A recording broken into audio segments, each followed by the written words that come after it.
ba mapapataas yung credit score? Ano ba yung credit score? Ito yung 3-digit number, usually between 300 to 850 na ginagamit ng mga bangko, lending companies, at financial institutions para i-rate ang credit worthiness mo. In short, kung kaano ka mapagkakatiwalaan pagdating sa utang. Parang trust score mo sa financial world. So the higher your score, the more likely na ma-approve ka sa mga sumusunod. Pero saan ba makikita ang credit score? You can download CB app. Pwede mo rin i-check sa TransUnion Philippines, sa banks or e-wallets, o kaya sa GCash under G-Credit Profile or sa Credit Bureau Promos, minsan may pa-free reports. So paano nga ba ito mapapataas? Una, payment history. When you get your first credit card, nagsisimula na rin ma-record ang credit behavior mo, kung gaano ka kagaling mag-manage ng utang. Kahit maliit lang ang credit limit mo, kung consistent kang nagbabayad on time at in full, it shows na responsible ka.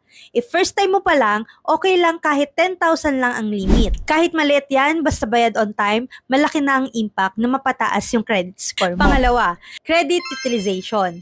Low credit utilization equals higher credit score. Paano?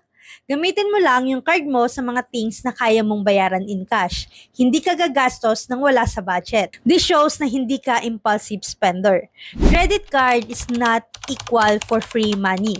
Sabihin natin na ang credit limit mo ay 30,000. I-aim mo na maximum 9,000 lang ang ginagastos mo monthly sa card mo.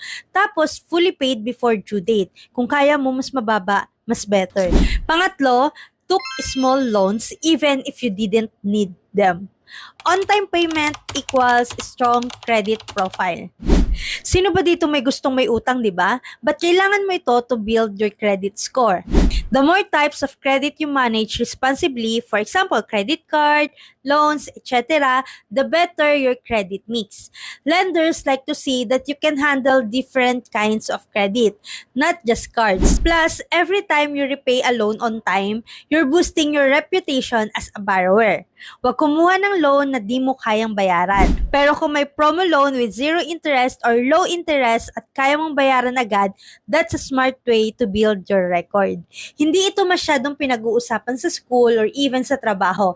Pero super important ito lalo na kung gusto mong mag-loan for big goals katulad ng bahay, negosyo, kotse. Dahil sa totoo lang, credit score is your best friends when no one else can help you financially.